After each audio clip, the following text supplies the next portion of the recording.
¿Qué onda, gente? ¿Cómo están? En el arco anterior conocimos un líder carismático con ideales de que la humanidad evolucionará con medio fracturados para un mundo donde se cumplan todos los deseos. Veremos un pequeño salto de tiempo con un Yagasaki que ha evolucionado aún más, nuevos personajes y un objetivo claro. En esta nueva saga Héroe Oscuro de la Justicia, arco llamado Infiltración en Dithderland, lo vamos a saber. Y este es el resumen. 5 meses después, alguien desconocido se mueve por las sombras buscando a Yagasaki, eliminando sin ninguna compasión a cualquiera que intente detenerlo. En otra parte, en una excursión escolar, varias chicas disfrutan una comida al aire libre mientras hablan tranquilamente entre ellas. Nanami pasa el tiempo leyendo información sobre Dithderland. Sus compañeras se burlan de ese sitio y de la gente que vive allí, diciendo que todas están completamente locos. Mientras conversan, recuerdan la presentación de Nomen, quien promociona Dithderland como una especie de refugio para los deseos humanos. Nanami admite que alguna vez pensó en visitar ese lugar y ser un medio fracturado. Su amiga le pregunta cuál sería realmente su deseo y si quiere terminar como Yagan. En tono burlón, llamándola una psicópata, Nanami comenta que para terminar convertido en un fracturado, primero hay que haber llevado una vida horrible. La excursión va a iniciar normalmente y todos celebran relajados, pero la tranquilidad desaparece de golpe. El autobús escolar es interceptado por 3 hombres enmascarados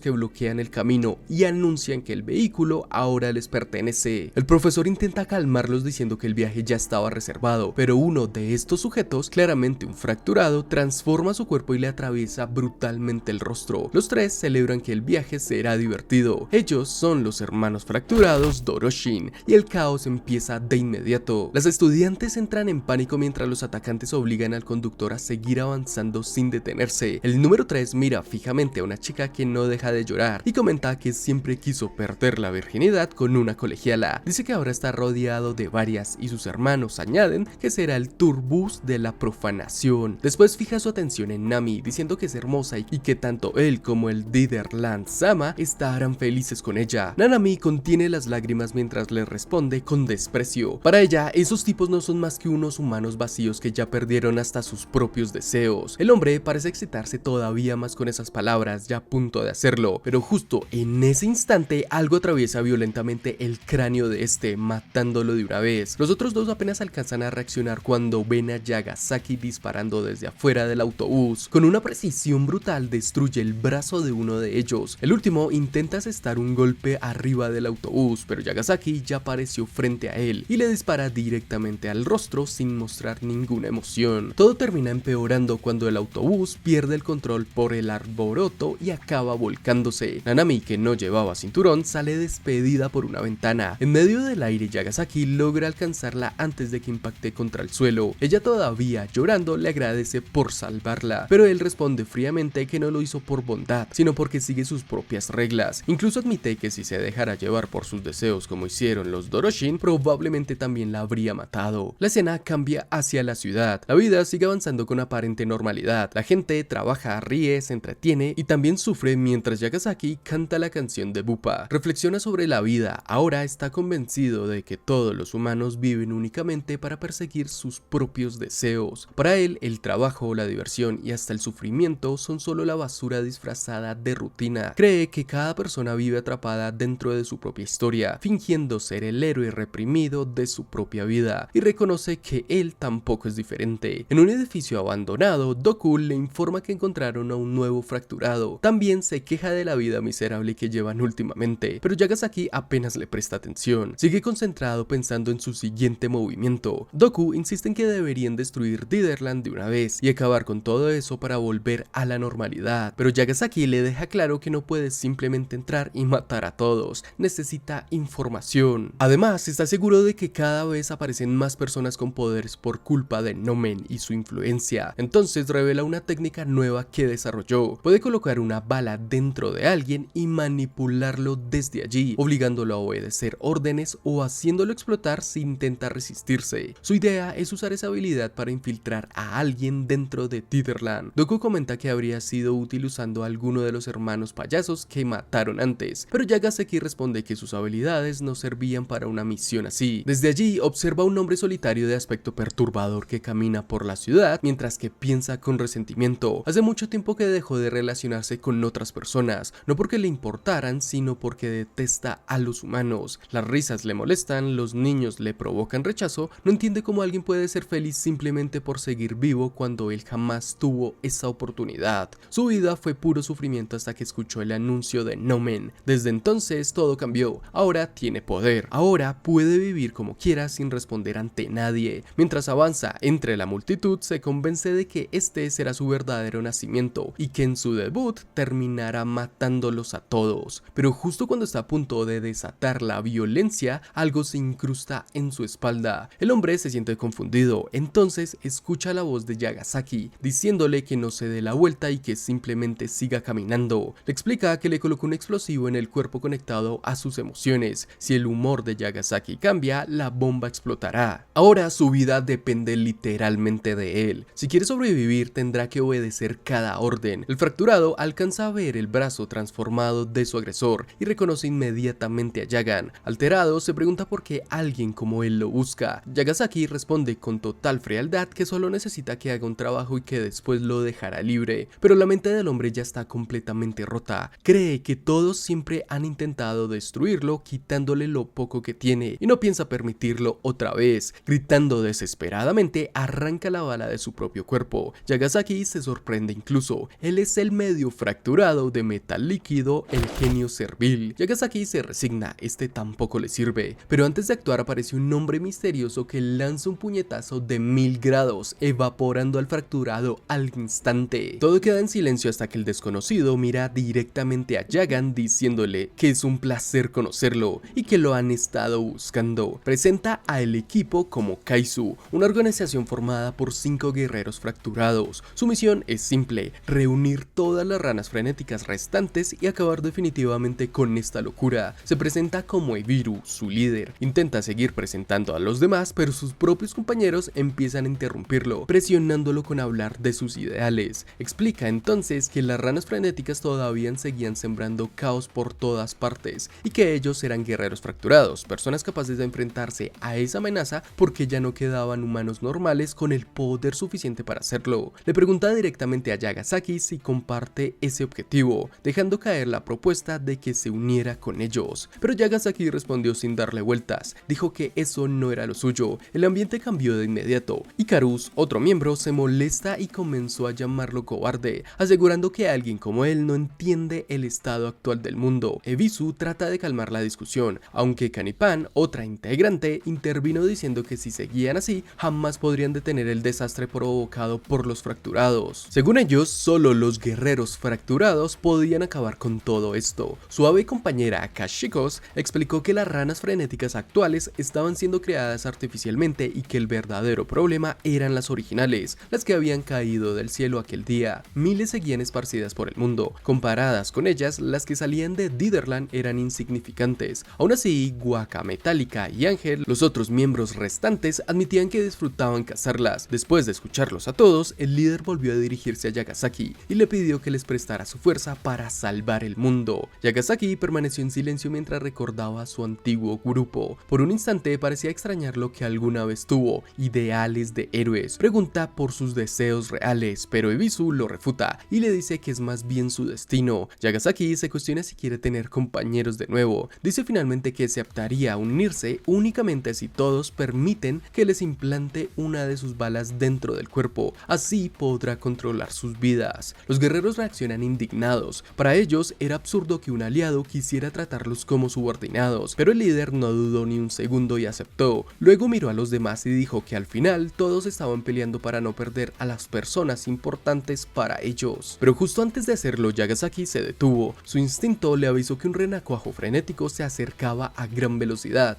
El líder intentó continuar con su discurso heroico. Le dijo a Yagasaki que le implantara la bala de una vez, aunque no alcanzó a terminarlo. Sus palabras terminaron convenciendo al resto. Uno por uno aceptó recibir la bala de Yagasaki. Ebisu agradeció a sus compañeros por su apoyo, pero en un instante su cabeza fue despedazada. Un hombre de garras afiladas apareció encima del cadáver todavía caliente y observó al grupo con total tranquilidad. Luego preguntó si alguno de ellos era Yagan. Con una calma perturbadora, el desconocido incluso se disculpó por haber matado tan rápido al líder. Yagasaki observó la escena sin emoción. En su mente solo se repetía la misma idea: los fracturados nunca dejaban de actuar como idiotas. El hombre volvió a preguntar dónde estaba Jagan, esta vez con un tono mucho más amenazante. Los miembros del grupo Kaizu se lanzaron al ataque de inmediato, pero el resultado fue brutal. El desconocido acabó con todos en cuestión de segundos, exterminando a cada uno de los miembros del Kaizu. Inmediatamente el hombre quedó frente a frente con Yagasaki, preguntó si él era Jagan. Yagasaki respondió con frialdad que sí lo era. El sujeto entonces pareció alegrarse de haberlo encontrado, atacó con una velocidad salvaje y aún así Yagasaki logró esquivarlo y elevarse en el aire mientras observaba cómo su enemigo se movía entre los edificios, pensando que podría dispararle a pesar de esa rapidez, ya que estaría limitado por saltar, y entonces disparó, pero el hombre consiguió evitar la bala. El desconocido explicó que sus reflejos eran tan rápidos que ningún disparo de Yagasaki podía alcanzarlo. Además de sus habilidades, podía percibir las vibraciones del aire, algo que le permitía anticipar cualquier ataque. También había modificado su cuerpo, creando garras capaces de despedazar a cualquiera. Básicamente era un super sensor viviente, lo que le permitía tener una reacción nunca antes vista. Él es el medio fracturado Counter Catman Shura Yukimaru, un fracturado cazador creado exclusivamente para matar a Jagan. Bueno, más o menos. Yagasaki le preguntó si su verdadero deseo era asesinarlo. Yukimaru soltó una risa confiada y aseguró que jamás lograría acertarle una bala. La pelea subió de nivel enseguida. Yukimaru se movía a una velocidad absurda, esquivando cada ataque, pero se sorprendió de que Yagasaki empezó a usar misiles teledirigidos que poco a poco fueron cerrándole el espacio. Aunque Yukimaru lograba evitar la mayoría, cada vez tenía menos rutas de escape. Yagasaki quedó impresionado, pensó que alguien así sería perfecto para infiltrarse en Dithverland y conseguir información. Con el brazo convertido nuevamente en arma, esperó el momento exacto, entonces disparó una bala ultrasónica. Yukimaru la vio venir, pero era demasiado rápida. El proyectil atravesó su cabeza. Yagasaki declaró que ahora le pertenecía. Después del combate descendió hasta donde estaba Yukimaru, que había caído de rodillas. Le explicó que normalmente uno de sus disparos mataría a cualquiera, pero esta vez había hecho algo diferente. En lugar de asesinarlo, implantó una bomba dentro de su cuerpo. Si intentaba traicionarlo, la detonaría de inmediato. Yagasaki dejó claro que no tenía ninguna opción. Desde ahora trabajaría para él como su mascota. Pero la reacción de Yukimaru no fue de miedo. Empezó a reírse de forma amarga mientras levantaba la mirada. Luego dijo algo que golpeó a Yagasaki más fuerte. Comentó que no había nada más humillante que convertirse en la mascota del hombre que asesinó a su familia. Por primera vez en mucho tiempo, el rostro de Yagasaki se quebró ligeramente. No entendía de qué estaba hablando ni qué relación podía existir entre ellos. Sin darle tiempo a reaccionar, Yukimaru utilizó su habilidad y desapareció a toda velocidad. Más tarde llegó hasta su hogar, herido. Cayó al suelo mientras su gato blanco Yako corría hacia él. Si te está gustando el resumen, no olvides dejar tu like y suscribirte. Muchas gracias por el apoyo. Mientras acariciaba al animal con manos temblorosas, los recuerdos comenzaron a invadirlo. Cuando era niño, vivió junto a sus padres y su hermana pequeña. Era una familia tranquila y feliz, pero todo cambió de golpe. Un día, mientras esperaba en la escuela, su profesora lo abrazó con tristeza y le informó que sus padres y su hermana habían muerto en un accidente automovilístico. El mundo del niño quedó vacío. La única persona que le quedó fue su abuelo, quien terminó criándolo. Al principio, Yukimaru era caprichoso con él y no aceptaba la realidad. Quería volver a ver a su hermana y exigía que cocinaran como lo hacía su madre, pero su abuelo, aunque duro, siempre le repetía algo: llorar no hará que regresar a la gente muerta, así que si quería sobrevivir, debía aprender a disfrutar de la vida ahora. Con el tiempo, Yukimaru empezó a abrirse otra vez. Su abuelo cuidó de él a su manera, incluso llevó a una mujer a vivir con ellos y le regaló el gato blanco que ahora seguía a su lado. Pasaron los años, Yukimaru y su amigos consiguió novia y volvió a conocer la felicidad.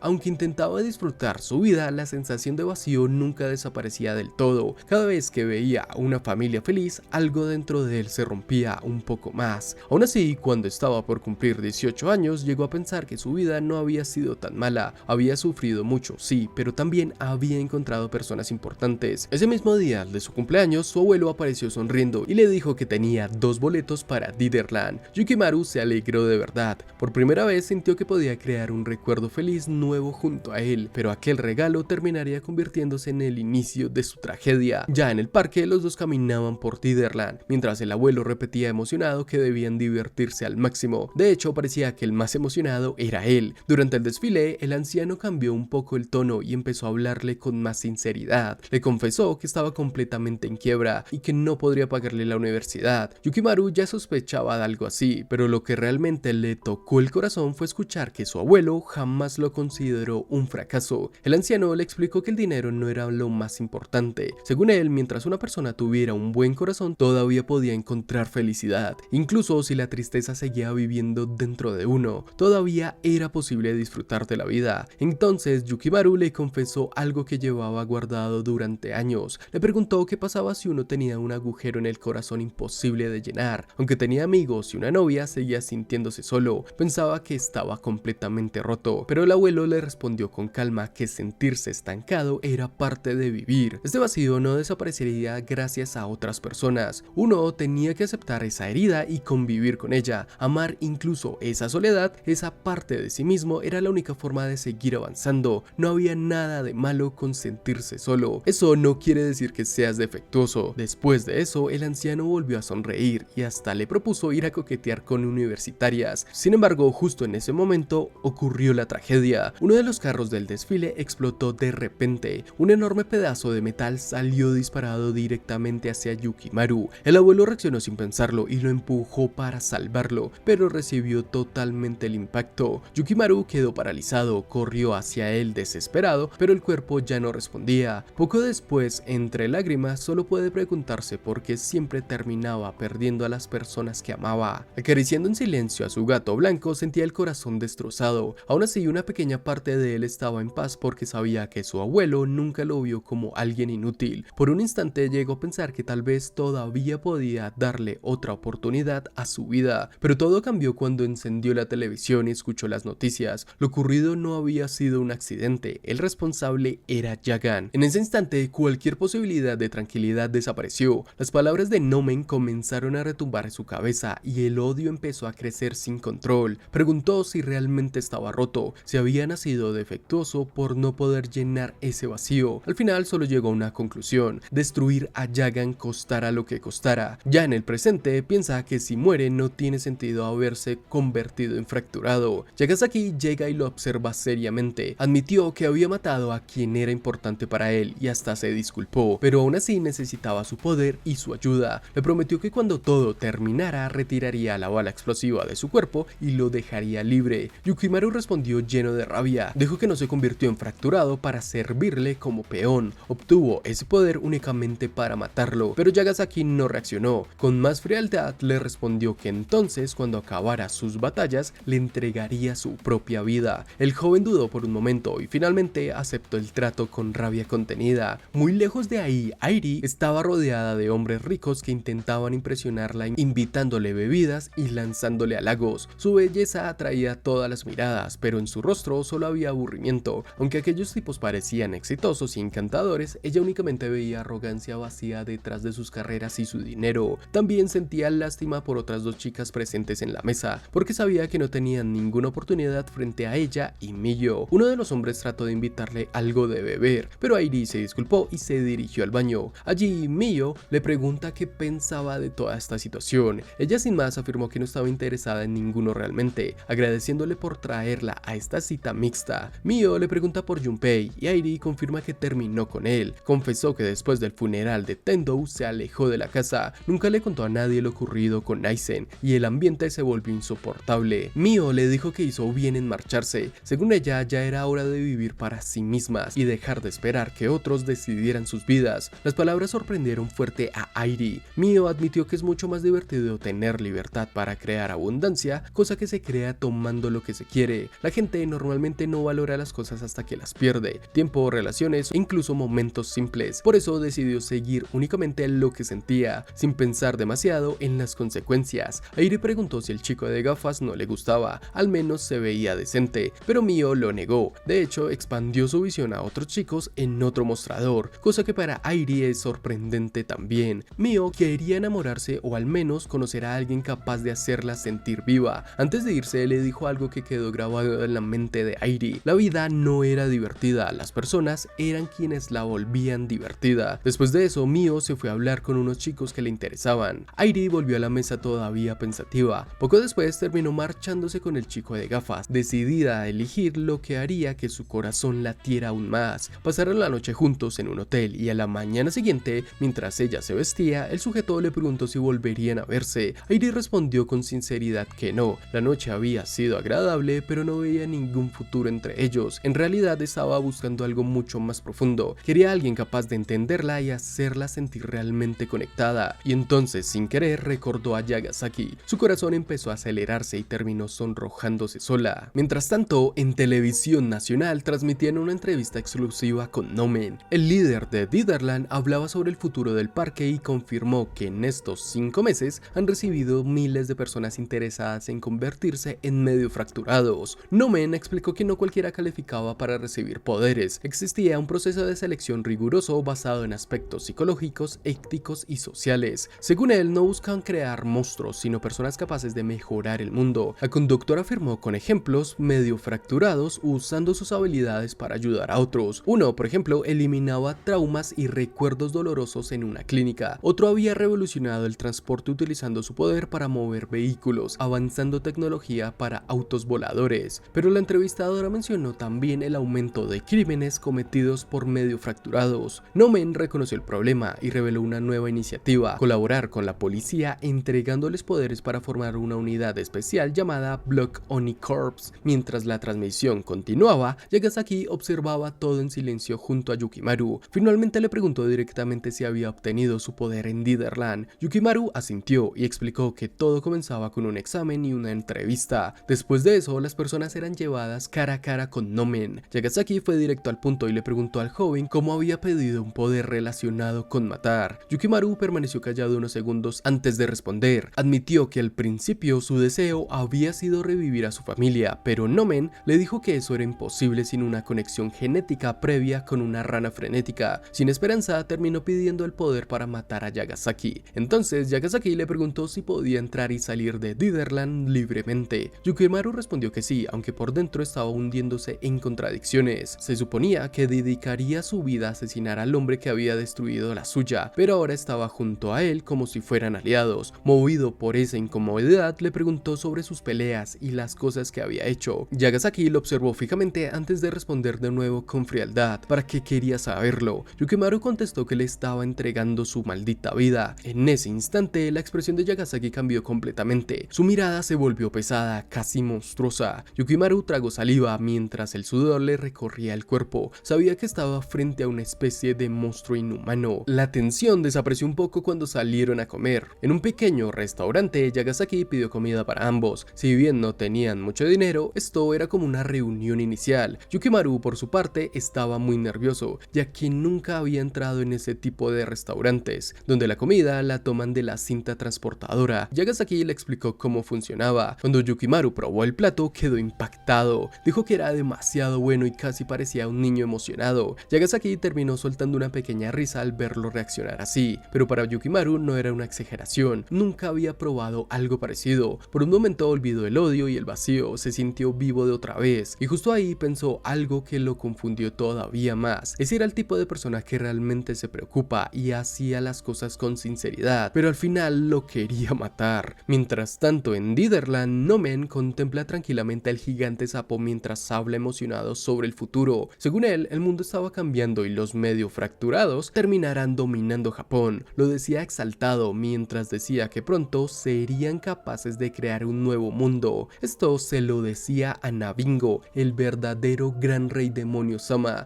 pero este rompió el ambiente diciendo que todo aquello era aburrido. Nomen lo miró confundido y le preguntó qué quería decir. Nabingo respondió que la gente no iba a Dithverland por él, sino por los renacuajos frenéticos. Para él, ahora Nomen no era más que la mascota del parque. La sonrisa de Nomen desapareció inmediatamente, aunque antes de responder una empleada apareció recordándole que tenía una reunión pendiente. Antes de irse, Nomen dejó una advertencia clara: cualquiera que se opusiera al cambio sería eliminado. Nabingo simplemente sonrió y le dijo: sigue repitiéndolo, bastardo, hasta creértelo. Mientras nos muestran el nuevo Ditherland. Más tarde, Yukimaru entró nuevamente al parque. Llevaba varias balas especiales creadas por Yagasaki. Eran cámaras y al mismo tiempo bombas remotas capaces de transmitir imagen y sonido en tiempo real. Yukimaru primero debía colocar las cámaras, segundo reunir información y destruir la rana gigante, y tercero destruir Ditherland desde adentro. Mientras instalaba uno de los dispositivos, una niña se acercó curiosa y le preguntó qué estaba haciendo. Yukimaru improvisó y respondió que estaba cuidando flores. La niña sonrió emocionada y comentó que también amaba las flores. Después explicó que vivía en Ditherland. Muchas personas habían migrado allí por distintos motivos. Su madre se convirtió en medio fracturada para curarla de una enfermedad incurable y que gracias a su poder nacieron esas flores. Dijo que esas flores representaban la vida que su madre le había regalado, por eso la quería tanto.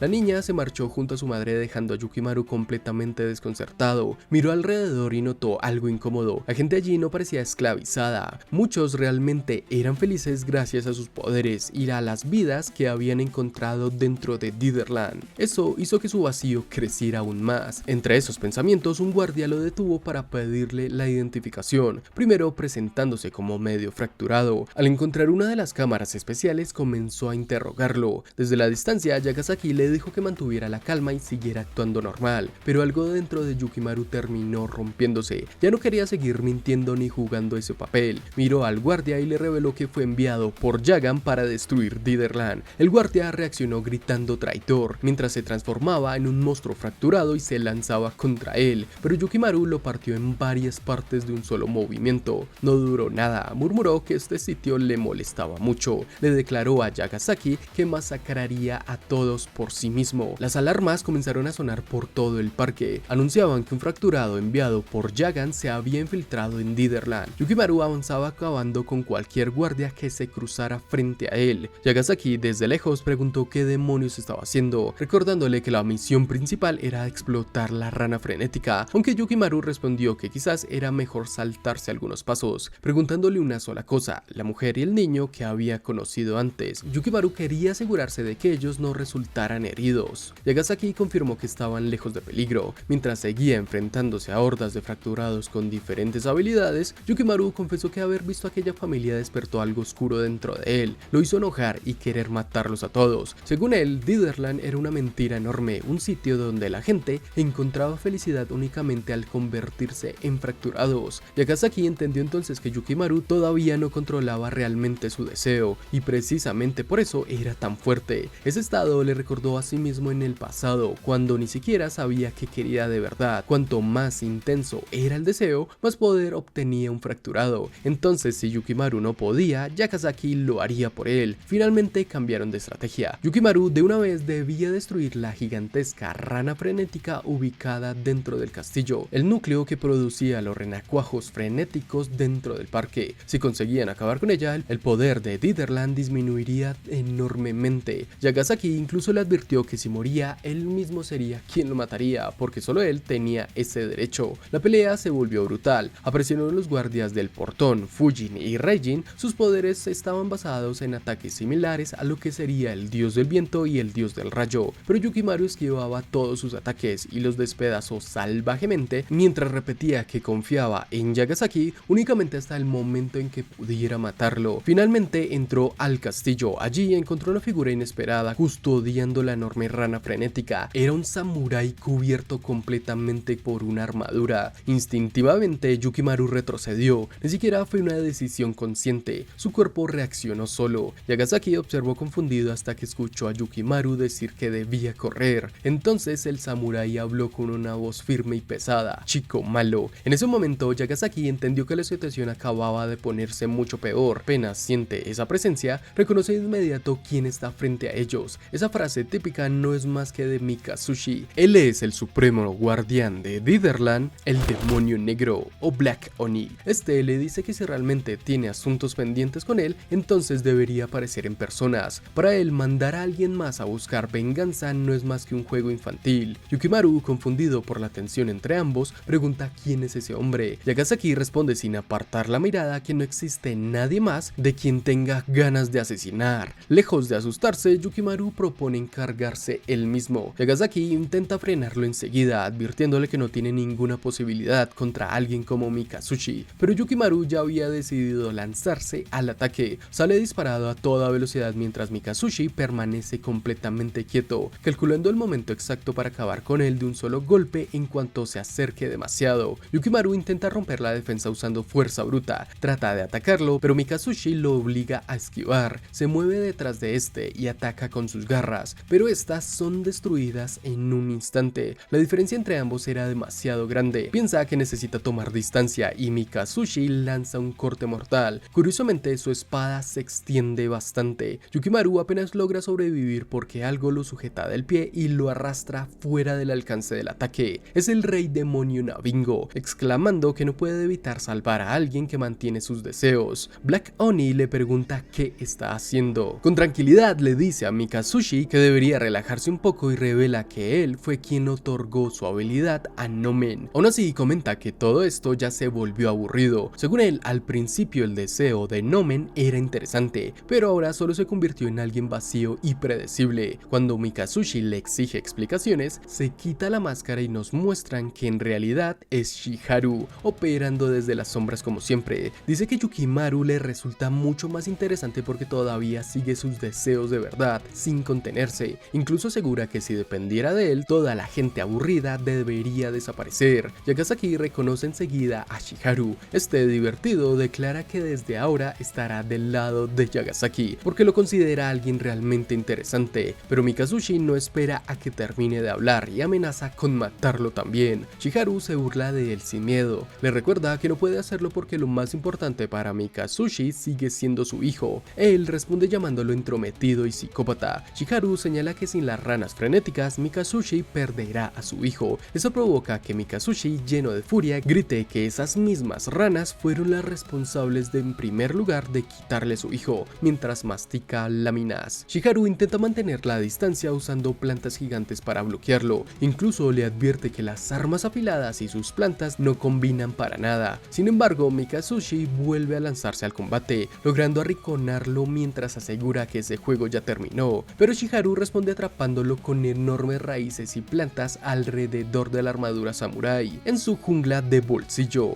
Explica que quizás no puede destruir esa armadura, pero sí mantenerlo inmovilizado hasta que muera de hambre. En medio del caos, Yukimaru aprovecha la oportunidad, corta las ramas que bloquean el camino y corre directo hacia la rana frenética gigante, rompiendo el vidrio que la protegía. Ahora sí, Mikazushi logra liberarse rápidamente y Shiharu le grita a Yukimaru que deben escapar antes de que Mikazushi se enfurezca de verdad. Sin perder tiempo, Shiharu lo toma para escapar. Rendirse siempre es una opción, pero Yukimaru revela que ya hizo su jugada. Había insertado balas explosivas de Yagasaki dentro de la pecera de la rana frenética, haciéndola explotar completamente. Shiharu sonríe emocionado y comenta que harán un gran equipo, mientras Yagasaki, claramente fastidiado, le ordene que cierre la puta boca. Así termina este arco llamado Infiltración en Dithverland. Creo que la motivación de Yukimaru para matar a Yagasaki está justificada, pero cualquier personaje random pudo haber sido su compañero. Su habilidad es lo único por lo que fue elegido al parecer. El Black Oni tiene un diseño genial y Shiharu vuelve a aparecer como siempre controlando todo por entretenimiento puro. Te invito a que dejes algún comentario y si tienes algo que aportar, también suscríbete y deja tu like para seguir con esta historia y saber qué sucede en el siguiente arco llamado La Torre de Bupa Hills. Muchas gracias por estar aquí hasta el final. Recuerda que somos Geek Boys Resumen. Hasta la próxima.